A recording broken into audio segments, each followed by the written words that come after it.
I met Daniel at my former employer, which was Harborside Health Center, actually. I started working there back in 2009 in seeds and clones department, so around genetics specifically, and started off as a regular sales associate there, and then and that's how I met Daniel. Daniel came in, right behind me as an employee as well. He started in that department with me, and we kind of just grew together as sales associates. And after the first couple or few years, we got promoted to different departments and different, I would say, titles. And Daniel expanded to a position down in San Jose Harborside, where he was also managing different parts of the expansion project in Harborside, reopening the store and doing HR. And I got promoted to purchaser in my department as well, and worked real closely with some of the principals at Harborside, like Steve D'Angelo, on some expansion projects. And we just worked really great together. We had a great relationship there. So when I left in 2016, I spent 8 years down there. When I left in 2016, there were talks about equity program in Oakland, and they started creating the infrastructure for that in around 2016, 2017. So I started applying myself and founding my LLC. And then in 2018, I applied, for my first company, which was McCullough Distribution and Transportation, which was a micro business license, just delivery, distribution, and manufacturing. And so with that, my whole goal was to, do distribution and delivery. And then I found out about a equity lottery process where you can basically enter into a lottery and win your own dispensary license. And so I applied for the dispensary license back in, I want to say, end of 2017, December as well. And, it was a 3-phase process, 600 applicants. Out of the 660 got selected to go to City Hall. Out of that, 64 was, and when I go to City Hall to pick an actual lottery ball. So we have to pick an actual lottery ball and put it inside of a, one of these basically wheels. And it was the last 4 balls that were standing in this lottery ball, in this wheel, was the 4 that got selected to actually open up their own dispensary. So when I figured out I won the license, I think DC at that time was working at Bloom. He was a head purchaser at Bloom here in Oakland, and I think also their head buyer for all their stores. And so I went down there, we were talking, we're still hanging out, communicating about, different things in the industry. And so I told him I won the license, and he, at that time, I remember going into his office at Bloom, and he was like, "What?" He was, pretty surprised and shocked. And so, we started talking, and from there, it was just a genuine kind of like, it was almost like we didn't say anything.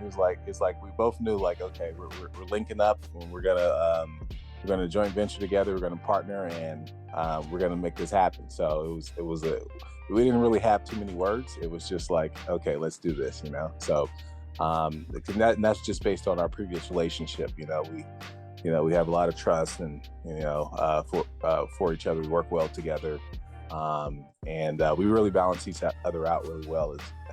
And so in 2019, during that process, me and Daniel were traveling all around California, even outside of the state as well, looking for the right capital partners. We wanted the right capital partners that would understand the importance of the equity program and allow us to be able to run operations without too many challenges, I would say. And so we ended up finding our capital partners down in San Diego, which are really great people. And they really understood what the equity program meant. And they gave us, the resources we needed to get this property here on Telegraph in 2019. And from there, we started basically starting the design of the building, working with a lot of different contractors to get this thing started. And so in 2020, we started pulling permits in the city of Oakland, and we got delayed due to COVID. So the pandemic was unexpected, and it delayed us for like around 6 or 7 months.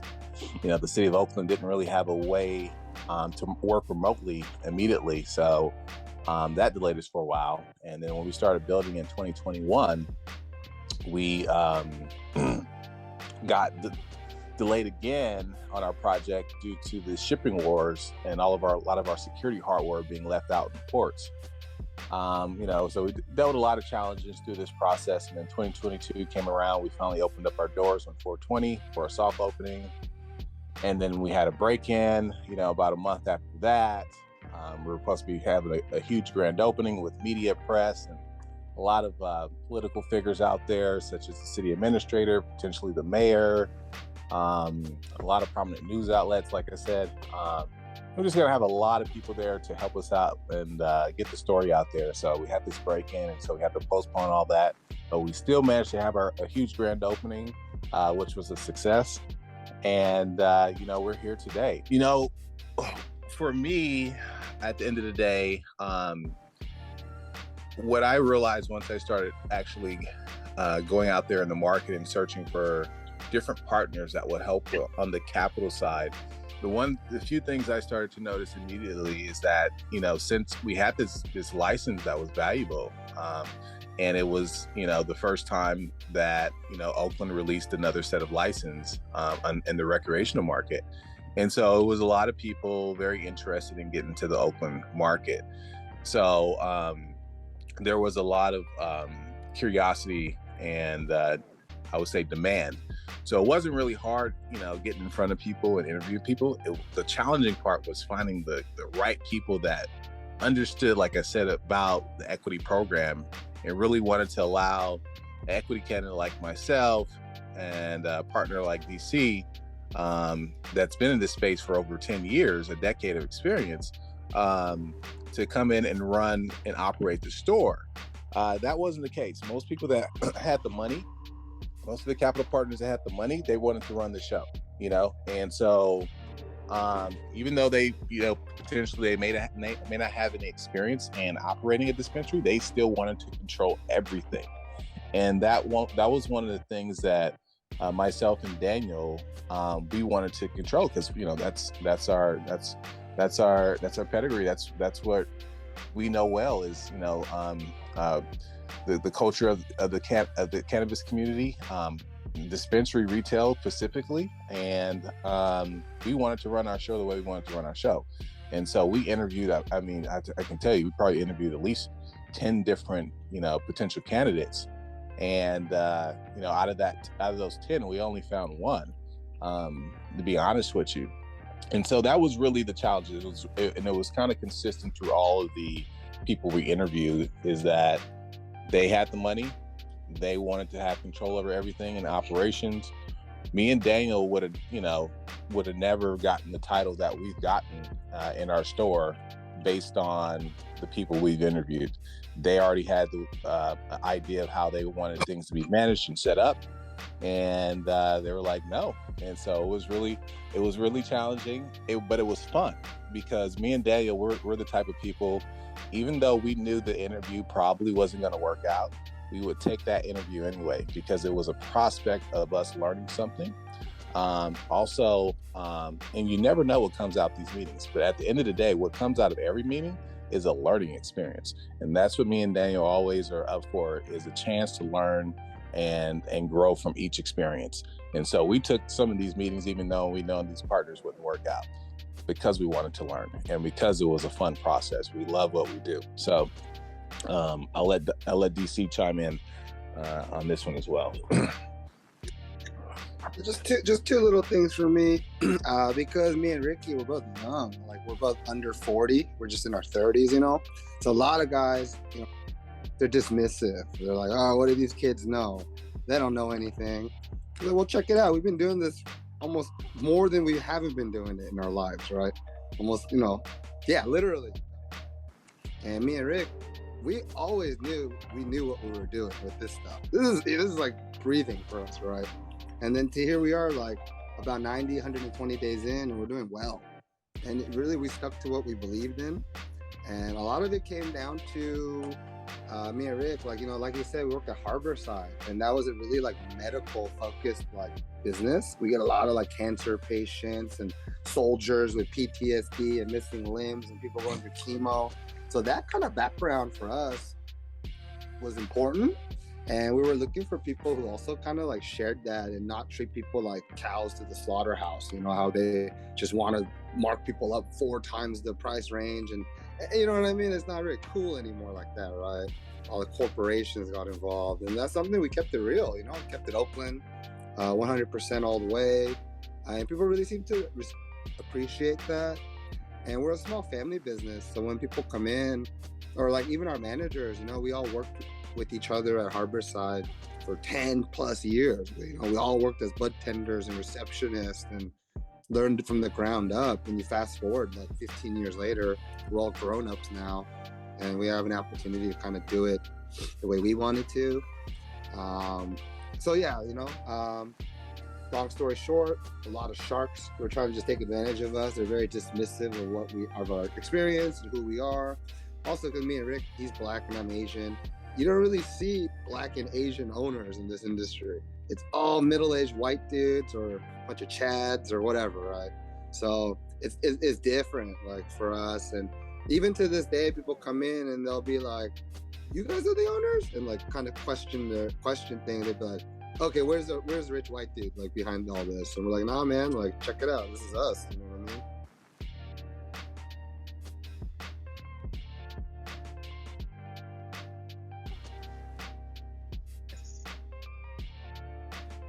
From my experience, I think people like us more because we're equity and we're not bedmen and we're not cookies and we're not high times, because the list of corporations just go on and on, right? So people really, they're shocked. And I think Oakland, Berkeley in particular, really support this kind of movement. We really support grassroots movements and, women-owned, minority-owned, LGBTQ-owned, like, so the community totally like vibes with it. But the only people that like have trouble really would be like equity, like manufacturers. Like they have a hard time competing with these mega companies who sell stuff cheaper and have more marketing and stuff, right? But as an equity retailer, if anything, I think it's nicer for us. Shows that we're authentic. Some of the things I experience, really from the patients and customers that come into our store, when they look at the build out, they're like, "Wow, this is so beautiful. This is incredible. This is the most beautiful store I've been into." The first thing they think and is like, "Oh, this must be corporate, right?" They cannot believe they cannot believe, myself and Daniel are the ones behind this, right? And so when we tell them that, right, because we don't just boast and say, we're the owners and stuff like that, when we're out there on the floor, we just kind of talk to people normally. And so, if the subject is broached, then we talk about it. But, the first thing they think about, and they're like, "What? You guys are the owners? This is equity owned, dispensary, Black and Asian owned." They get so much more excited. They're already excited about how beautiful it is, but they even are more enthused and can't even, hold themselves that we are the owners. And it just really, really brings joy to their hearts. You can see it. It's a genuine thing. And they're so happy for us. And they're so excited. And that's one of the things they're like, "Oh my God, this is actually now, this is sealed the deal. This is now 100% my new dispensary I'm going to." So that's kind of the feedback we're getting, actually. And then when it comes to like the equity brands, we have like a beautiful atrium inside of our retail store. And so one of the things that we do, it has like, about 8 pedestals in there where you can, display products. So one of the things we decided to do to highlight a lot of the local equity brands, because they don't get the type of publicity and awareness that they need, we decided to put them inside of our atrium. And so the atrium is, where we feature a lot of our deals and a lot of the, new products we carry. And also we feature the equity brands, because we want people to realize like, hey, equity, it's more than just like your charity brand, and you're giving back, and you're actually purchasing with a purpose here. to help, everyone in this community that's been, disenfranchised and marginalized by, the war on drugs. And we want people to know, like, hey, these are some of these brands are really good, and that's how we highlight them. That's how we feature them. Those are the things we're trying to do. Once we get the lounge open, our goal as well in the future is to, bring them a lot more awareness as well. So once we get that lounge open back there, we'll be able to have, equity takeover days where we have, just equity brands, basically, doing vendor day and allowing people to, have food, music back there.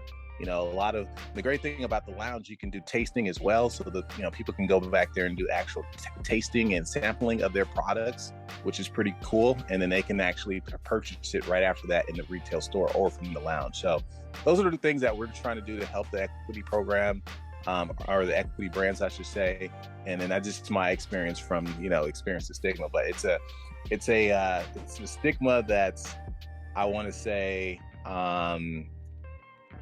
it's not actually a bad thing, is what I realized. People are actually super excited and want to support us even more. So that's the great thing about equity. Most people are now purchasing with a purpose when it comes to their pocketbooks and their money. They want to make sure that they're not supporting some big corporate brand that doesn't care about the people, that doesn't care about the community or the space. And so, I think everybody now is more aware and wants to preserve the ethos of the cannabis community here in Oakland. We love it. We're in a great space, in a great community.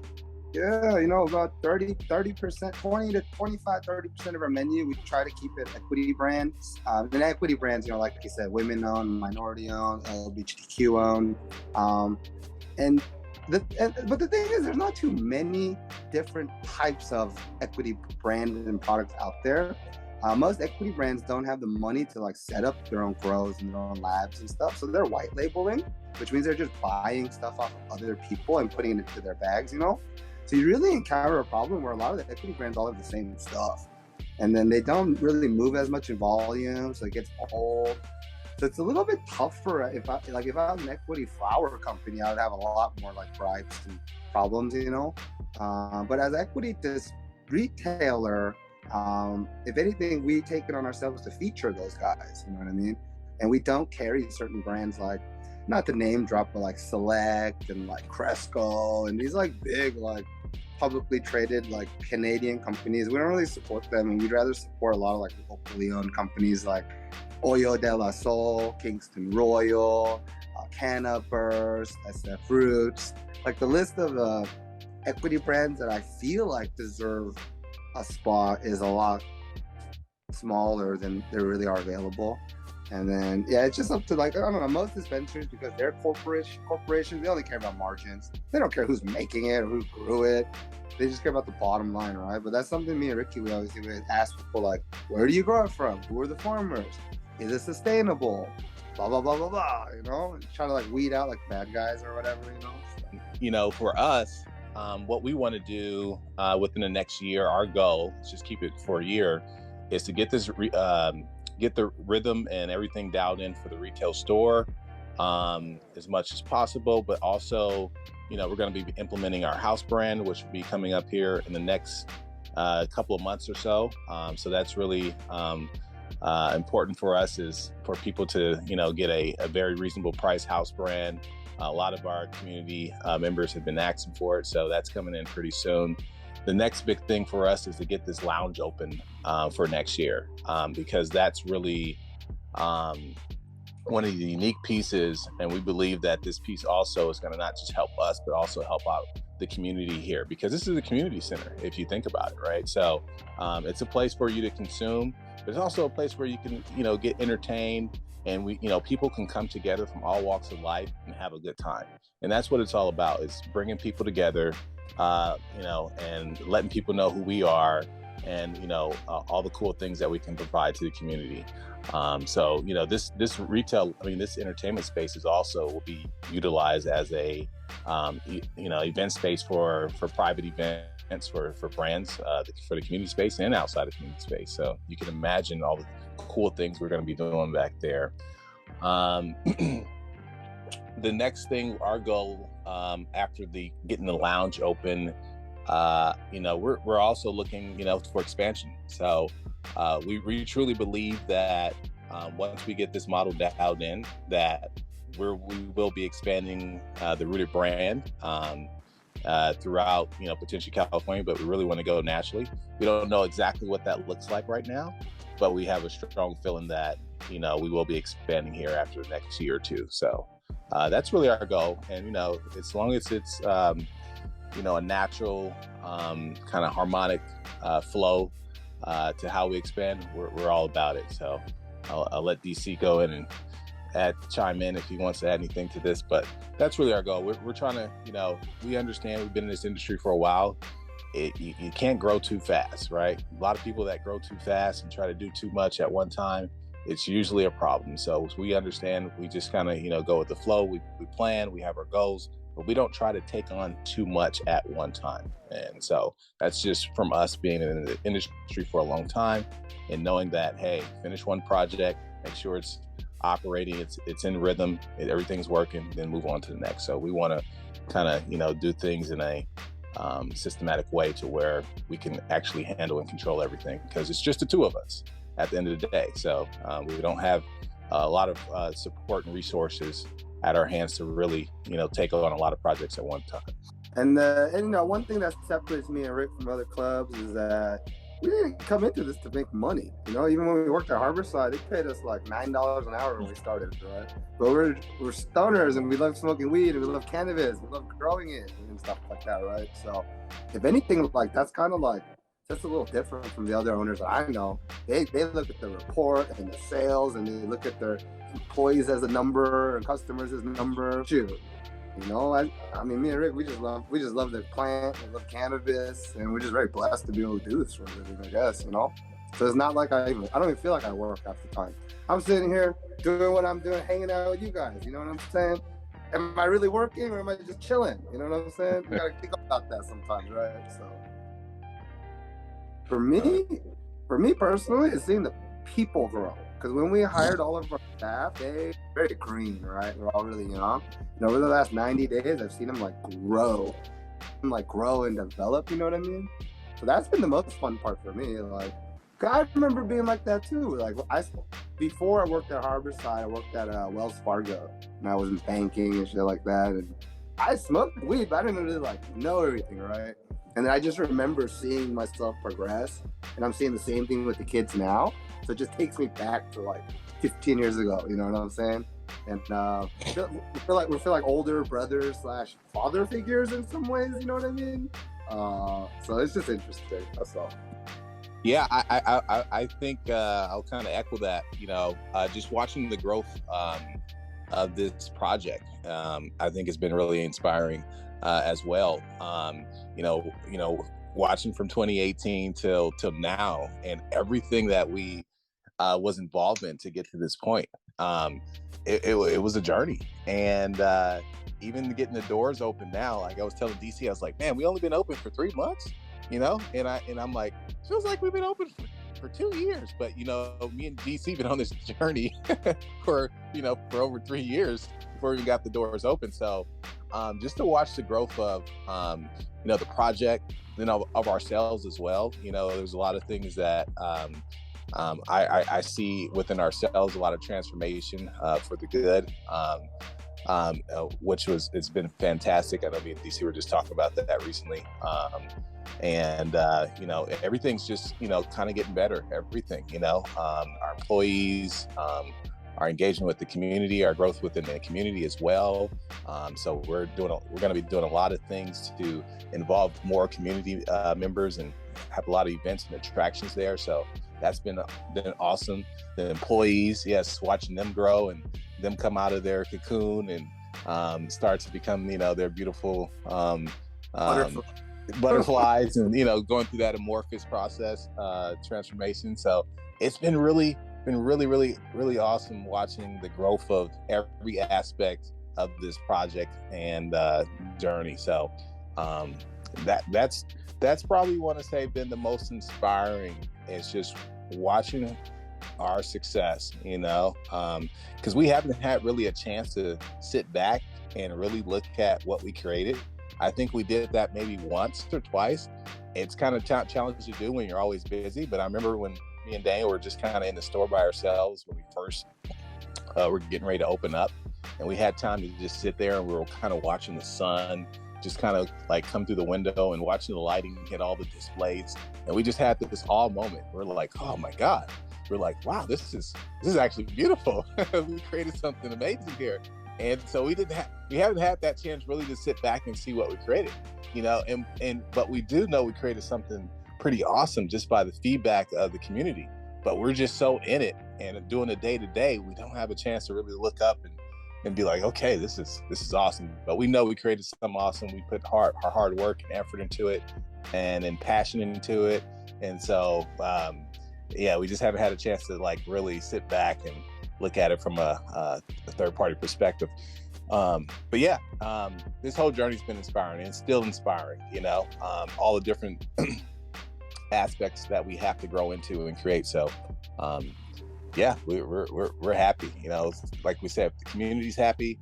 And like I always tell, you know, most people that I talk to, hey, if I'm doing my job, if I'm putting a smile on your face, right?